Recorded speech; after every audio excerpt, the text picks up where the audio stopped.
साथ में फोटोज खिंचवाते हुए देखते हैं, जहाँ हम क्लियरली बॉम्बे और आकाश के बीच कनेक्शन देख पाते हैं। ठीक इसी पॉइंट पे वो बच्ची अपनी कैट को ढूंढते ढूंढते उस टेबल के पास पहुंच जाती है, जहाँ उसे उस आदमी की बॉडी मिलती है। इसे देख वो जोर से चीखती है और यहाँ से सीन कट हो जाता है। अब अगले सीन में हम अगली सुबह का समय देखते हैं, जहाँ हम मिलते हैं फिल्म के मेन कैरेक्टर एसीपी भवानी और सब इंस्पेक्टर पदम कुमार से। टिपिकल थ्रिलर ड्रामा के भांति इन्हें रॉयल क्लब्स दिल्ली यानी कि आरसीडी से एक कॉल आता है। पता चलता है कि क्लब में एक डेड बॉडी मिली है और ऐसे में भवानी और पदम रॉयल क्लब दिल्ली यानी आरसीडी पहुंचते हैं। आरसीडी के प्रेसिडेंट मिस्टर भाटी इन दोनों को क्लब का बखान सुनाने लगते हैं कि ये क्लब ब्रिटिश रूल से पहले का है, यहाँ पहले सिर्फ ब्रिटिशर्स ही अलाउड थे, अब क्लब का मेंबर बनने के लिए करोड़ों रुपए की फीस देनी पड़ती है और तब भी इस क्लब के लिए 20 ईयर्स तक का वेटिंग है वगैरह वगैरह। लेकिन इसी बीच भवानी की नजर पड़ती है उसी कैट पे जिसकी तबीयत खराब लग रही थी। खैर आगे मिस्टर भाटी इन्हें डेड बॉडी के पास ले जाते हैं, जो असल में कल रात वाली नहीं थी। इंस्टेड ये डेड बॉडी जिम ट्रेनर लियो मैथ्यूज की थी और बॉडी को देखकर ऐसा लग रहा था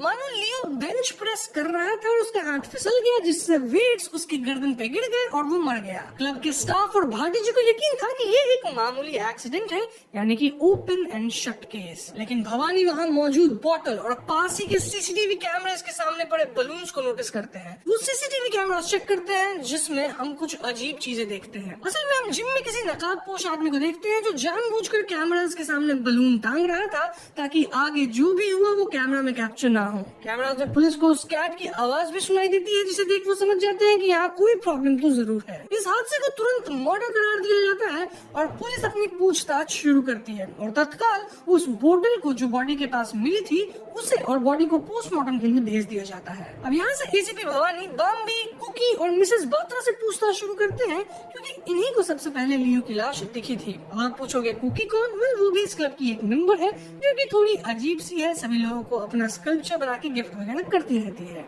यहाँ हमें पिछली रात के इंसिडेंट के बारे में पता चलता है। असल में कल रात जो बॉडी हमें दिखाई गई थी वो क्लब के एक स्टाफ गप्पी राम की थी। गप्पी राम डिमेंशिया के मरीज थे और कल रात बस बेहोश हो गए थे, मरे नहीं थे। उनके पास गिरा लिक्विड भी सिर्फ स्ट्रॉबेरी जूस था। मिसेस बात्रा की दोनों इस बात पे गप्पी का मजाक बनाते हैं, जो बॉम्बे को बिल्कुल अच्छा नहीं लगता। हम देख पाते हैं कि बॉम्बे गप्पी जी को लेकर काफी प्रोटेक्टिव है। इनकी बातचीत से हमें इनके बारे में थोड़ा और बैकग्राउंड मिलता है, जैसे ये सभी फैमिली आपस में दोस्त थे एंड बॉम्बे, आकाश और इवन यश सब एक साथ इसी क्लब में बड़े हुए थे जहाँ गप्पी राम उनका ध्यान रखता था। यहाँ बॉम्बे भवानी को बताती है कि पिछली रात पार्टी में लियो की रणविजय सिंह यानी राजा जी के साथ बहस हो गई थी। इस बीच आकाश ने लियो को ये कहकर बचाया था कि वो लियो का लॉयर है। इस पॉइंट पे भवानी आकाश को भी इन्वेस्टिगेशन के लिए बुलाता है, जबकि आकाश आज वापस कोलकाता जाने वाला था, लेकिन बॉम्बे के कहने पे वो अपना जाना कैंसिल कर देता है। अब भवानी से बातचीत करते हुए आकाश बताता है कि कई साल पहले उसने एक छोटे से ड्रग केस में लियो की मदद की थी, लेकिन वो उसका ऐसे लॉयर नहीं है। वो तो सिर्फ लियो को राजा जी से बचाना चाहता था। और ये जो अमीर लोग है ना, वो सिर्फ दो चीजों से डरते हैं, जो कि है टैक्सेस और लॉ सूट्स। अब इनिशियल पूछताछ से ये क्लियर था कि लियो का चक्कर क्लब के ऑलमोस्ट हर इलीट फीमेल मेंबर के साथ था।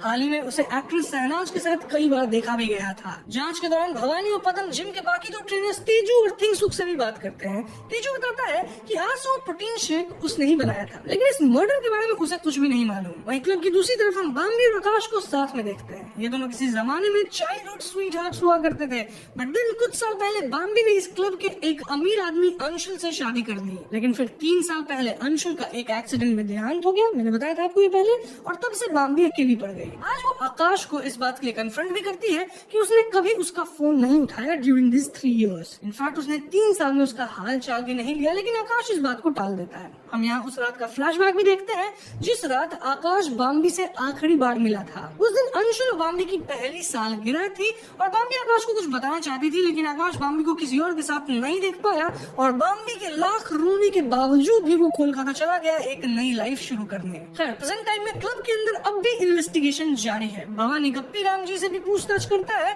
जिसमें वो कुछ अजीब बातें करते हैं। उनका कहना था कि वो जानते हैं कि कत्ल किसने किया है, लेकिन इसके बाद वो ठंड, मौसम और पता नहीं क्या क्या बोलने लगते हैं। अब यहाँ का हेड शेफ प्रिंस को बताता है कि डिमेंशिया की बात से गप्पी राम जी कुछ भी उल्टा सीधा कह रहते हैं और उनकी गवाही को सीरियसली नहीं लिया जा सकता। लेकिन भवानी का शक अब भी गप्पी राम पे बना हुआ था, खास करके तब जब वो उन्हें अकेले गार्डन में लगातार बड़बड़ाते हुए देखता है। इस क्लब के बाद पुलिस का अगला ठिकाना था लियो का घर। उसके कमरे में काफी इंटरेस्टिंग चीजें मिलती हैं। पुलिस को लियो के पास एक बॉक्स मिलता है जिसमें से लिटरली हर क्लब मेंबर का कोई ना कोई सामान रखा हुआ था, जैसे ज्वेलरी, घड़ी, महंगी चीजें वगैरह वगैरह। यूं तो उसका सारा सामान अब भी कमरे में था, मगर एक टैबलेट मिसिंग था। लैंडलॉर्ड से भवानी और बदन पता चलता है कि लियो अपने टैबलेट में अक्सर वीडियोस रिकॉर्ड करता था और उसे दिन भर देखता रहता था, लेकिन अब वो टैबलेट यहाँ नहीं था, which means कि किसी ने उसे गायब जरूर किया है। इधर बैक इन आरसीडी हम बॉम्बे और आकाश को बात करते देखते हैं, जहाँ बॉम्बे रिवील करती है कि उसने पुलिस से एक बात छिपाई है, वो ये कि लियो उसे भी ब्लैकमेल कर रहा था। असल में बॉम्बे एक क्लिप्टोमैनियक है। जिन्हें नहीं मालूम है बता दूं, क्लिप्टोमैनिया एक ऐसा डिसऑर्डर है जिसमें इंसान को चीजें चुराने की लत लग जाती है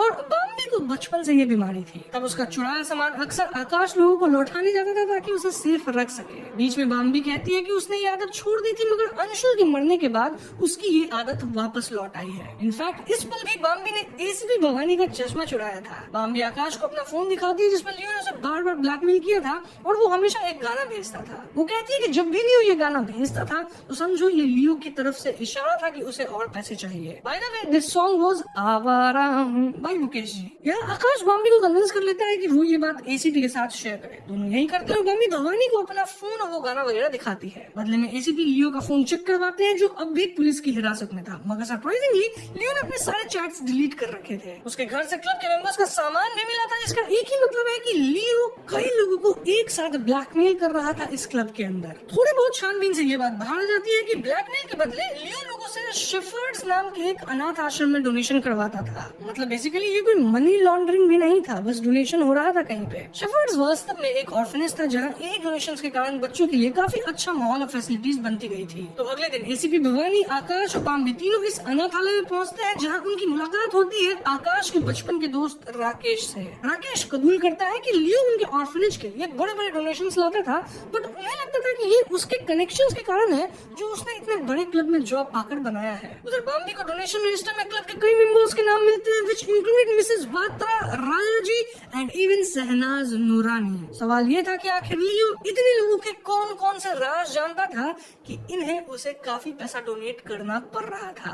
अगले सीन में हम वापस एसीपी को क्लब में देखते हैं जहाँ वो मिसेस बात्रा से पूछताछ करते हैं। मिसेस बात्रा का कहना था कि लियो ने तो बस उनसे डोनेशन मांगा था, उन्होंने भी ऑर्फनेज समझ के दे दिया। लेकिन असल में हम उनके फ्लैशबैक में देखते हैं कि लियो क्लियरली मिसेस बात्रा को किसी रीजन से ब्लैकमेल कर रहा था। अब बातचीत के दौरान हम बाहर गप्पी राम को देखते हैं जो उनकी सारी बातें सुन रहा था। उन्हें देख भवानी उन्हें अंदर बुलाता है, जिसपे गप्पी राम काफी डिसओरिएंटेड दिखते हैं। उनका कहना था कि उन्हें अपनी बिल्ली यानी वही कैट मिस्टर हैरी कहीं दिखाई नहीं दे रही, वो उसी को ढूंढने की कोशिश कर रहे हैं। यहाँ एक बार फिर बॉम्बे उन्हें संभालती है और बाहर तक छोड़ने जाती है। वहीं एसीपी अब भी घुमा फिरा कर मिसेस बात्रा से एक ही सवाल पूछे जा रहा था कि लियो ने उससे पैसे क्यों लिए थे। यहाँ बात घुमाने के लिए बात्रा जी राजा साहब का नाम ले लेती है और पॉइंट आउट करती है कि उन्हें लगता है कि लियो के कत्ल में राजा जी का ही हाथ है। मिसेस बात्रा यहाँ रिवील करती है कि क्लब के पार्लर में गंगा नाम की एक लड़की काम करती है जो कि दिखने में अच्छी है। सबका कहना है कि राजा जी का उसके साथ अफेयर चल रहा है और लियो को भी शायद यही बात पता चल गई थी, तो वो राजा जी को ब्लैकमेल करने लग गया था। लेकिन गंगा का नाम सुन बॉम्बे मिसेस बात्रा पे काफी भड़क जाती है। वो एसीपी भवानी को बताती है कि गंगा पहले उसके घर में एज ए मेड काम करती थी। गंगा के पति का नाम अजय था, लेकिन अजय उस पे हाथ उठाता था और फिर एक दिन अजय कहीं लापता हो गया। बाद में बॉम्बे ने उसे इस पार्लर में नौकरी दिलवाई ताकि वो अपना पालन पोषण कर पाए और उसका क्लब पॉलिटिक्स में कोई हाथ नहीं है। अब मिसेस बात्रा के रेवोल्यूशन के बाद हम अगले सीन में यहाँ राजा जी को देखते हैं। एसीपी उनसे भी वही सवाल करते हैं जो उन्होंने बात्रा जी से किया था। ऑर्फनेज का नाम सुनते ही उनके चेहरे का रंग उड़ जाता है। उन्हें भी पास्ट में लियो के हाथों ब्लैकमेल होना याद आता है, जहाँ लियो बार बार राजा जी के दिवालिया होने यानी गरीब होने की बात कर रहा था। हम जान पाते हैं कि राजा जी को क्लब आने के लिए भी गाड़ी उधार में लेनी पड़ती है, लेकिन यहाँ वो सबको दिखाते हैं कि he is all royal and rich. Now coming to present, राजा जी इनकार कर देते हैं कि वो कभी भी ब्लैकमेल हुआ है। वो तो उल्टा शहनाज पे इल्जाम लगाने लगता है क्योंकि उसका भी लियो के साथ अफेयर चल रहा था। इसी भी राजा जी से क्लब प्रेसिडेंट के इलेक्शन के बारे में पूछता है, जिसमें वो बताते हैं कि शहनाज यहाँ सब कुछ बदलना चाहती है, इस क्लब का सालों का इतिहास खराब करना चाहती है। राजा जी को बीच में एक काटते हुए बॉम्बे भवानी को बताती है कि असल में क्लब में एक खास किचन गार्डन है जो आज से 3 साल पहले जब मिसेस सिंह का निधन हुआ था तब राजा जी ने उनकी याद में बनवाया था। लेकिन शहनाज चाहती है कि वो इस गार्डन की जगह वॉशरूम्स बनाए, वो भी स्टाफ मेंबर्स के लिए, क्योंकि उनके लिए यहाँ प्रॉपर जगह तक नहीं नहीं है। इस बात पर एक बार फिर रॉयल जी भड़क जाते हैं, लेकिन बॉम्बे किसी तरह बात संभाल लेती है और वहाँ से निकल जाती है। फाइनली एसीपी एक्टर शहनाज के सेट पे पहुँचते हैं और उनसे भी ये सेम सवाल पूछा जाता है। यहाँ शहनाज के फ्लैशबैक में हम देख पाते हैं कि लियो उसे भी ब्लैकमेल कर रहा था। फिलहाल पुलिस को शहनाज बस इतना बताती है कि वो तो पिछले 20 साल से ऑर्फनेज सेफर्ड में डोनेशन देती आ रही है। वो लोग चाहे तो रजिस्टर चेक कर सकते हैं और लियो का इस डोनेशन से कोई लेना देना नहीं है। तो नेक्स्ट सीन में हम एसीपी को अपनी टीम के साथ फोरेंसिक ऑफिस में देखते हैं। लियो के पोस्टमार्टम रिजल्ट्स आ चुके थे और उसके बॉडी में पिंको नाम का एक खास ड्रग का ट्रेस पाया गया था। पिंको एक ऐसा ड्रग था जिससे आपका सेंट्रल नर्वस सिस्टम इनएक्टिव होने लगता है और शरीर के सारे अंग अकड़ने लगते हैं और आपका शरीर स्लो डाउन करने लगता है। मान के चलो आपका शरीर रबड़ जैसा बन जाएगा, ना आप कुछ उठा पाओगे ना कुछ कर पाओगे। लेकिन इस ड्रग से किसी की जान नहीं जाती, बट अनफॉर्चुनेटली लियो की गई, बिकॉज उसने ड्रग लेने के बाद एक्सरसाइज शुरू कर दिया था, जिस वजह से बेंच वर्कआउट की वेट्स उस पर गिर गई और उसकी जान चली गई। इससे कुछ बातें क्लियर हो जाती है। पहली ये कि लियो के प्रोटीन शेक में कोई तो पिंको मिला दिया था, और दूसरी बात ये कि कातिल को लियो के वर्कआउट शेड्यूल के बारे में सब कुछ पता था, क्योंकि देखा जाए तो अगर उस सुबह लियो अपर बॉडी एक्सरसाइज नहीं कर रहा होता तो मरता भी नहीं। लेग डे होता तो फिर लेग में बस इंजरी आती। तो हाँ, सब कुछ काफी प्लान था, बट सरप्राइजिंगली वो ब्लू बॉटल जो पुलिस को डेड बॉडी के पास मिली थी उसमें पिंको का कोई अंश मौजूद नहीं था। मतलब किसी ने कत्ल के बाद उस बॉटल को रिप्लेस कर दिया।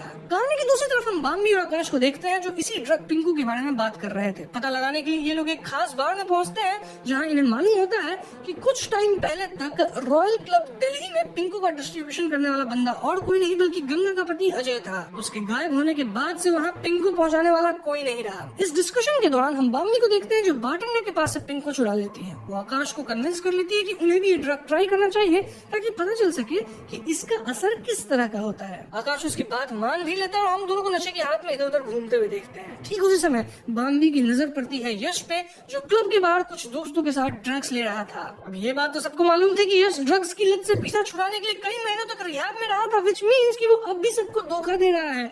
वो कोई भी ड्रग्स वक्त छोड़ा नहीं है। प्लस क्लब में भी यश का आना जाना है, तो कहीं यश ही तो कातिल नहीं। यही बात जानने के लिए बॉम्बे और आकाश यश के पीछे से बात्रा हाउस में पहुंचते हैं। एक तरफ आकाश निगरानी देने लगता है, वहीं बॉम्बे यश का कमरा चेक करती है। सचमुच ही उसके सामान में उसे पिंको के पैकेट्स और कुछ फोटोज भी मिलते हैं। ये तस्वीरें काफी अजीब थी, जिसमें यश ने बॉम्बे के पिक्चर्स कलेक्ट कर रखे थे। इनमें से एक में तो खुद अजय भी मौजूद था। बॉम्बे इन चीजों की फोटो खींचने लगती है, लेकिन इतने में यश भी वहाँ पहुंच जाता है। अब आकाश और बॉम्बे किसी तरह उसे चकमा दे के वहाँ से निकल जाते हैं, क्योंकि ऑफ कोर्स यश नशे की हालत में था। उधर देर रात के अपने गप्पी राम अब भी कैट हैरी को ढूंढ रहा था। ढूंढते ढूंढते वो किचन में पहुंचता है, जहाँ वो हैरी को ओवन में जला हुआ पाता है। दरअसल वो ओवन में केक डालना भूल गया था, जिससे ओवन ओपन ही रह गया होगा और शायद कैट उसी में जा बैठी होगी, जिससे कैट की मृत्यु हो गई। ये देख गप्पी काफी दुखी होता है। खैर अगले सीन में हम लियो के फ्यूनरल पे पहुंचते हैं और यहाँ पे सभी लोग मौजूद थे। हम बॉम्बे को देखते हैं जो यश के घर पे मिली तस्वीरें आकाश को दिखाती है। अजय को इस फोटो में देख वो समझ जाते हैं कि यश को पिंको वही सप्लाई कर रहा होगा।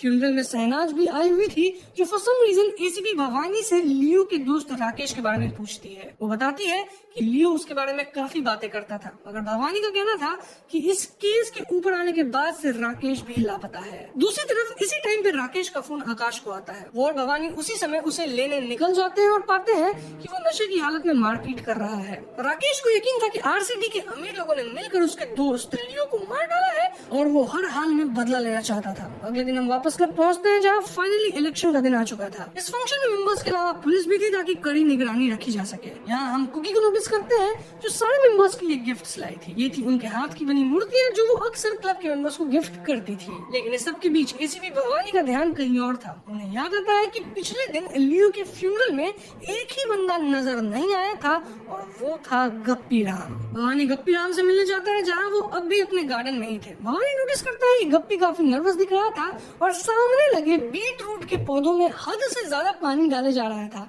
इनफैक्ट हम गप्पी राम को कई बार उस जगह पे पानी डालते देखे थे। तब एसीपी उससे पूछते हैं कि कल वो लियो के अंतिम दर्शन में शामिल क्यों नहीं हुआ और इतना पानी क्यों डाल रहे हो। इस पे गप्पी राम फिर से अजीब बातें कहते हैं। वो कहते हैं कि लियो एक बुरा आदमी था, खामखा लोगों के राज चोरी करता था और फिर उसके पाप का घड़ा फूट गया, ठीक वैसे ही जैसे उस दूसरे इंसान का फूटा था। अब ये बात सुन एसीपी भवानी काफी सतर्क हो जाते हैं। वो गप्पी राम से पूछते हैं कि वो किस दूसरे इंसान की बात कर रहा है, मगर अब तक गप्पी वापस अपनी दुनिया में खो चुका था। वो एक बार फिर बड़बड़ाने लग गया था। यहाँ से निकलने के बाद गप्पी राम फिर से बहुत परेशान होने लगते हैं और अपनी कैट को याद करने लगते हैं। बॉम्बे ये नोटिस करती है और उनसे बात करती है। गप्पी बताते हैं कि कैसे उन्होंने गलती से हैरी को ओवन ओवन में रख दिया, मगर बाम्बी ने समझाती है कि वो बस एक एक्सीडेंट था। अब इस पॉइंट पे हम बाहर किसी को बाम्बी पर नजर रखते देखते हैं, मगर कौन ये हमें समझ नहीं आता। खैर बाम्बी यहाँ से सीधे आकाश के पास जाती है, उसे बताती है कि उसे लगता है कि गप्पी राम जी की हालत ठीक नहीं है और उसे डर है कि उनकी जान को भी खतरा है। सरप्राइजिंगली कुछ ही देर बाद बाम्बी का डर सही भी निकल जाता है। लोगों को अचानक पार्टी के बाहर एक गन शॉट की आवाज सुनाई देती है। जब वो अंदर आते हैं तो देखते हैं किसी ने फ्लेयर गन की गोली से गप्पी राम को उड़ा दिया है, मतलब उन्हें मार दिया है।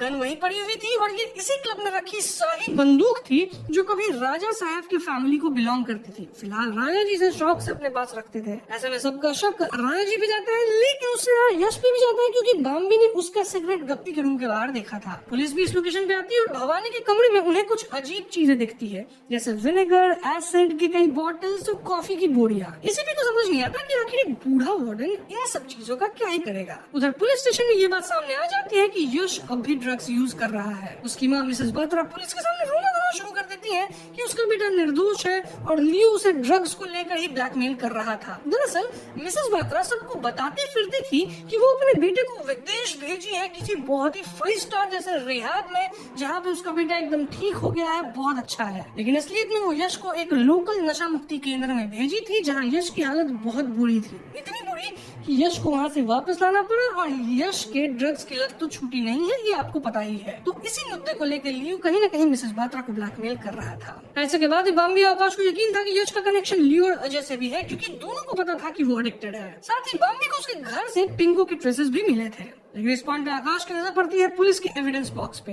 यहाँ उसे दिखती है बाम्बी की इयररिंग्स जो आकाश ने बाम्बी को उसके 20th बर्थडे पे गिफ्ट किया था। भवानी की टीम को ये इयररिंग्स भी लियो के घर से ही मिले थे। इस बात पे आकाश और बाम्बी का झगड़ा हो जाता है। क्यों?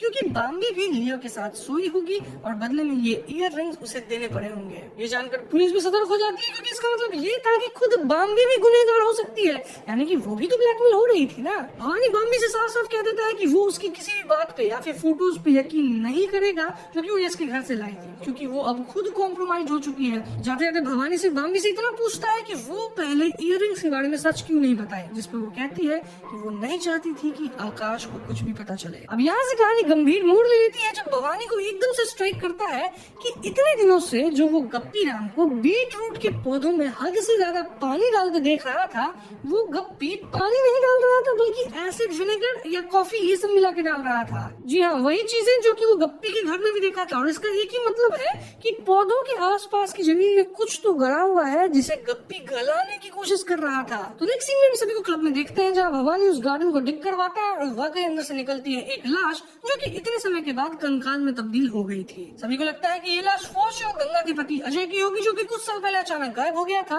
लेकिन मैं आपको अभी बता दूं ऐसा नहीं है, बने रहो वीडियो में पता चलेगा। दूसरी तरफ हम गंगा को देखते हैं जिसे पुलिस ले जाती है। यहाँ हम बाम्बी को नोटिस करते हैं जो पुलिस की नजरों से बचते हुए चुपके से क्लब के सीसीटीवी रूम में दाखिल होती है। हम उसे कोई पुराना फुटेज देखते हुए देखते हैं जिसमें राणा साहब दीपक को मार पीट रहे थे और इस फुटेज में हम गप्पी राम को भी देखते हैं और पीछे से आ रहा था आकाश जो कि काफी हड़बड़ी में लग रहा था। कोइंसिडेंटली उसी रात का फुटेज था जिस दिन बाम्बी की शादी की पहली सालगिरह थी और जिस दिन अंशुल उसका पति उस ट्रिप के लिए निकला था और उसी इवेंचुअली उसका एक्सीडेंट हो गया था जिससे वो मारा गया। फिलहाल बाम्बी इस फुटेज को डिलीट कर देती है और यहाँ से चुपचाप निकल जाती है। उधर फोरेंसिक टीम से लाश को पता चलता है कि जो कोई भी था उसे किसी ने उसके सर पे जोर से वार करके मारा है। उन्हें लाश के वुंड से कुछ छोटे छोटे टुकड़े भी मिलते हैं जो किसी ब्लू ग्लास के लग रहे थे। डॉक्टर्स को यकीन था कि ये टुकड़े उस मर्डर वेपन के रहे होंगे। अब अगली सीन में हम भवानी को राजा जी के घर पे देखते हैं जिनसे वो पूछताछ करने आए थे। लेकिन राजा साहब के घर पहुंचकर उन्हें मालूम होता है कि उनकी फाइनेंशियल स्थिति बहुत बुरी तरह से डूबी हुई है, वैसे जितना हम सोचे थे उससे भी खराब। राजा जी भवानी को बताता है कि वो तो बस एक छोटे से किराए के घर में रहता है, उसके पास कोई पैसे रुपए नहीं,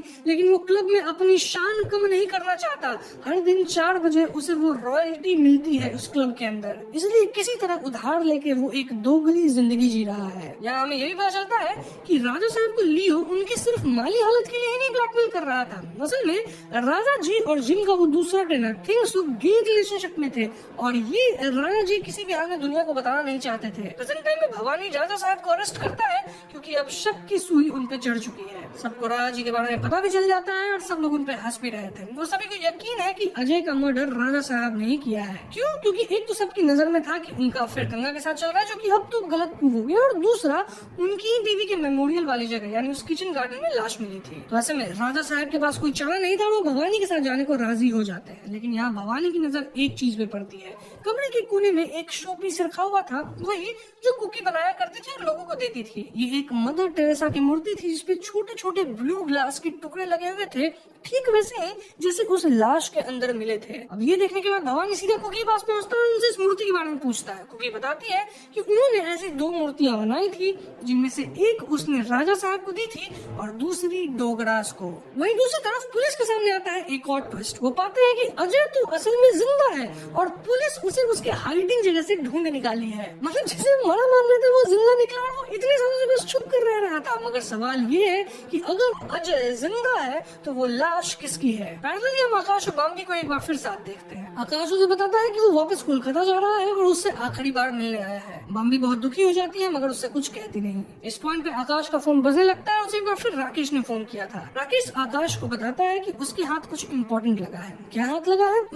वो लाल टैबलेट जो लियो का था, जो अब तक मिसिंग था। आकाश ने क्लियरली उसमें लियो की मौत से जुड़ा कुछ इम्पोर्टेंट देखा था। आकाश राकेश को किसी से भी कुछ ना कहने को कहता है और फौरन उससे मिलने निकल जाता है। इधर पुलिस बॉम्बे को फोन करती है और उससे आकाश के बारे में पूछती है। अब तक बॉम्बे को भी कुछ डाउट हो चुका था, इसलिए वो झूठ कह देती है कि उसने आकाश को नहीं देखा। तब भवानी उसे बताता है कि डीएनए टेस्ट के रिजल्ट से उन्हें ये मालूम हुआ है कि वो लाश जो उन्हें मिली थी वो असल में उसके पति अंशुल की है। जी हाँ दोस्तों, अब एक तरफ हम आकाश को ऑर्फनेज भागते हुए देखते हैं, जहाँ दूसरी तरफ हम बात्रा हाउस में यश को देखते हैं। यश ने खुद को मारने की कोशिश करी है और जाते जाते एक चिट्ठी छोड़ा था जिसमें उसने बॉम्बे के लिए अपनी फीलिंग्स कबूल किए थे। मिसेस बात्रा अपने बेटे को किसी तरह बचाती है और हॉस्पिटल ले जाती है। वहीं ऑर्फनेज में राकेश से मिलने पहुंचती है शहनाज। यहाँ से सीन कट होता है और हम अगली शो में पहुंचते हैं, जहाँ एसीपी भवानी सभी क्लब मेंबर्स को बुलाए थे। अब यहाँ एसीपी भवानी एक एक करके सभी का सच रिवील करते हैं। सबसे पहले पता चलता है फेमस एक्ट्रेस शहनाज नूरानी का सच। तो शहनाज जब सिर्फ 16 साल की थी तब उन्होंने एक बच्चे को जन्म दिया था। उनकी माँ ने जबरदस्ती इस बच्चे को अनाथ आश्रम में भेज दिया और शहनाज को बाद में पता चला कि और कोई नहीं बल्कि शेफर्ड्स में रहने वाला राकेश था। जी हाँ, राकेश शहनाज का बेटा है। लियो यही चाहता था कि शहनाज राकेश को सारी दुनिया के सामने एक्सेप्ट कर ले और शहनाज इस बात पे अफसोस जताती है कि वो इतने समय तक अपने ही बेटे से दूर रही, क्योंकि ऑफ कोर्स उसकी एक इमेज बन गई थी, वो ऐसा नहीं कर सकती थी और अब शहनाज की 2 बेटियां भी थी। वो कहती है कि वो उसी की खातिर ऑर्फनेज में 20 साल से डोनेशंस देती रही थी ताकि राकेश अच्छे से जी सके और अब वो अपनी गलती सुधारना चाहती है। यहाँ शहनाज सभी के सामने राकेश को एक्सेप्ट कर लेती है, लेकिन राज का सिलसिला अभी भी जारी था क्योंकि लियो को शहनाज नहीं मारी थी। आगे ऐसे भी बताते हैं कि यश बचपन से ही बॉम्बे को पसंद करता था, इसी कारण वो उसे स्टॉक करता और उसकी तस्वीरें निकाला करता था। उसके घर से ड्रग्स भी मिले थे which can prove कि उसी ने लियो को मारा हो। ऊपर से पिछली रात यश खुद को मारने का कोशिश भी किया और एक चिट्ठी में बॉम्बे के लिए अपनी फीलिंग्स छोड़ दिया। तो क्या किलर वो है? इसे भी कहते हैं कि ऐसा बिल्कुल नहीं है, क्योंकि किलर आकाश है। इसे भी बताते हैं कि 2020 में जिस दिन अंशुमन लापता हुआ, मतलब बेसिकली जिस दिन वो मारा गया था, उस दिन सीसीटीवी फुटेज में वो क्लियरली बैकग्राउंड में 12 बजे के करीब आकाश की गाड़ी देख पाए। अब उसके बाद का फुटेज डिलीट कर दिया गया है, लेकिन उन्हें यकीन है कि वो आकाश ही था जो अंशुमन से बदला लेने के इरादे से आया और उसे मार डाला। यही नहीं, वो मदर टेरेसा की स्टैचू भी कुकी ने उसकी फैमिली को ही गिफ्ट किया था, यानी डोगरास को, आकाश डोगरा। लेकिन अब वो उनके घर पर से गायब है, विच मीन्स कि मर्डर वेपन भी उसी का था। इस पर आकाश आर्ग्यू करता है कि उसने कोई कत्ल नहीं किया। हाँ, वो शायद वापस लौटा था, लेकिन बॉम्बे से मिलने आया तो डोर नहीं खुला तो वो वापस चला गया। मगर अब इस बात को प्रूफ करने के लिए उसके पास कोई सबूत नहीं था। मौजूदा सबूत उसके खिलाफ थे और इसे भी कहते हैं कि लियो का खून भी अंशुमन की भांति उसी ने किया होगा। ये कहकर पुलिस आकाश को गिरफ्तार करने लगती है, मगर शायद एसीपी अब भी किसी चीज का इंतजार कर रहे थे। वो इंस्पेक्टर पदम को इशारा करते हैं और कहते हैं कि अभी एक और राज बाकी है जो कि खुलेगा अपने आप। और इसी पॉइंट पे आगे आती है बॉम्बे। जी हाँ दोस्तों, बॉम्बे कहती है कि आकाश निर्दोष है क्योंकि जिसने मर्डर्स किए हैं वो और कोई नहीं बल्कि वो खुद है। यहाँ बॉम्बे रिवील करती है कि आरडीसी यानी रॉयल दिल्ली क्लब उसके लिए सब कुछ था। इस क्लब के बाहर के लोग इस बात को नहीं समझेंगे क्योंकि उनकी दुनिया ही अलग है। वो बचपन से इस अमीरी और दौलत शोहरत का हिस्सा रही है और इससे दूर नहीं होना चाहती थी। वो प्यार तो आकाश से करती थी, मगर उसे मालूम था कि आकाश कभी भी इस प्रिविलेज सोसाइटी का हिस्सा नहीं बन पाएगा। वो मिडिल क्लास फैमिली से है, इसलिए उसने अंशुल से शादी की। ऐसे में वो दोनों एक परफेक्ट कपल बनने की एक्टिंग करते रहेंगे, दोनों अमीर है, एकदम अच्छे दिखेंगे और बॉम्बे को अपना ये क्लब भी नहीं छोड़ना पड़ेगा। लेकिन बॉम्बे को पता चलता है कि अंशुल उनकी झूठ मूठ की शादी से तंग आ चुका है, उसका अफेयर चल रहा था, वो भी गंगा के साथ। जी हाँ, जो उनके घर में मेड थी। ये वही रात थी जिस दिन अंशुल और बॉम्बे की फर्स्ट एनिवर्सरी का सेलिब्रेशन भी था। बॉम्बे अंशुल को कन्फ्रंट करती है, सेइंग कि वो एक मेड के साथ मिलकर उसे धोखा कैसे दे सकता है। इस पे अंशुल कहता है कि वो गंगा से प्यार करता है, उसे मालूम है कि बॉम्बे को बस क्लब में बने रहना है, लेकिन वो ऐसी झूठी जिंदगी नहीं जी सकता और वो गंगा से शादी करना चाहता है। उसने तो डिवोर्स पेपर भी बनवा लिए हैं। बॉम्बे उसे समझाने की बहुत कोशिश करती है और वो ये तक कह देती है कि तुम रखो अपना अफेयर, तुम जिसके साथ सोना है सो, चाहे वो गंगा ही हो, बस लोगों के सामने हम परफेक्ट हस्बैंड वाइफ दिखने चाहिए। बॉम्बे ये भी कहती है कि गंगा को कभी इस क्लब में एक्सेप्ट नहीं किया जाएगा और इससे उसकी जिंदगी और भी मुश्किल हो जाएगी। और अंशुल उसकी एक नहीं सुनता, वो बॉम्बे को याद दिलाता है कि ये सिर्फ एक क्लब है, पूरी लाइफ नहीं, और ये क्लब भी तो सिर्फ एक दिखावा है अमीर लोगों का, उसे इस दुनिया में रहना ही नहीं है। वो कहता है कि इस ट्रिप से वापस आने के बाद वो उससे अलग हो जाएगा और फिर बॉम्बे अपने रास्ते और अंशुल अपने रास्ते। बॉम्बे को ये कतई मंजूर नहीं था और वो गुस्से में पास ही पड़े स्टैचू से उसका सर फोड़ देती है और इसी वॉर से अंशुल की मौत हो जाती है। और साथ ही यहाँ हमें मालूम होता है कि ये मदर टेरेसा वाला स्टैचू डोगरास में जो दादी थी ना, वो गिफ्ट करी थी बॉम्बे को उसके एनिवर्सरी पे या फिर शादी पे करी थी। मतलब गिफ्ट बेसिकली डोगरा से बॉम्बे को कर दिया गया था। फिर क्या था, बॉम्बे को अब लाश को ठिकाने लगाना था और गप्पी हमेशा से बॉम्बे के साइड रहा। बॉम्बे ने उससे झूठ कह दिया कि अंशुल ने गंगा के साथ जबरदस्ती की थी और इसलिए उसने उसे मार डाला। ये सुन गप्पी राम ने बॉम्बे की मदद की लाश को ठिकाने लगाने में, फिर एसिड, कॉफी, विनेगर न जाने क्या क्या डालकर एविडेंस छुपाने में, उसको खत्म करने में। लेकिन सालों बाद एक दिन नशे की हालत में गप्पी इस राज के बारे में लियो को बता दिया एंड देन लियो बॉम्बे को ब्लैकमेल करने लगा। तब बॉम्बे ने उसे भी मार डाला, उस कैट को भी खत्म कर दी क्योंकि उसने भी वो ड्रग्स वाला प्रोटीन शेक पी लिया था। इनफैक्ट यश को भी पानी में डुबाने का काम बॉम्बे का ही था ताकि सबको लगे कि यश खुद को ही मार रहा था नशे की हालत में। नहीं, सबके बाद भी जब पुलिस को ड्रग्स के यूज का पता चला तब बॉम्बे ने पिंकू ड्रग्स यश के घर पे प्लांट कर दिया, यहाँ तक कि गप्पी को भी नहीं छोड़ा। तो आप समझ रहे हो यश को भी कैसे इन चीजों में फंसाया गया, सब बॉम्बे का प्लानिंग था और वो गप्पी तक को मार डाली। इतना सब कुछ करने के बाद भी वो आकाश को नहीं बचा पाई और इन द एंड उसे सच कबूल करना पड़ा, बिकॉज चाहे कुछ भी हो जाए वो आकाश से प्यार करती थी, उसे जेल में सड़ने कैसे देती। अब इन सीन में हम बॉम्बे और आकाश को साथ देखते हैं, जहाँ बॉम्बे को यकीन था कि भले ही वो जेल में पड़ी रहे लेकिन आकाश हमेशा की तरह उसे सपोर्ट करेगा, उसका केस वही लड़ेगा। यहाँ हम बॉम्बे का एक्सप्रेशन देख पाते हैं जो किसी साइको की तरह लग रहा था और लग रहा था कि हाँ ये कत्ल कर सकती है। बॉम्बे की गिरफ्तारी के बाद आकाश को छोड़ दिया जाता है और एसीपी उसे घर तक छोड़ने जाते हैं। वो उसे सलाह देते हैं कि वो बॉम्बे का केस ना लड़े और वापस कोलकाता चले जाए अपनी गर्लफ्रेंड कुहू के पास। अब इस पे आकाश कोई जवाब नहीं देता। तब भवानी आकाश से पूछते हैं कि उसकी गर्लफ्रेंड सचमुच एग्जिस्ट तो करती है ना, कि कहीं वो भी कोई मनगढ़ंत कहानी तो नहीं। इस पे आकाश कोई जवाब नहीं देता, बस हल्का सा स्माइल देके वहाँ से चुपचाप चला जाता है। यही पे फिल्म की कहानी खत्म हो जाती है।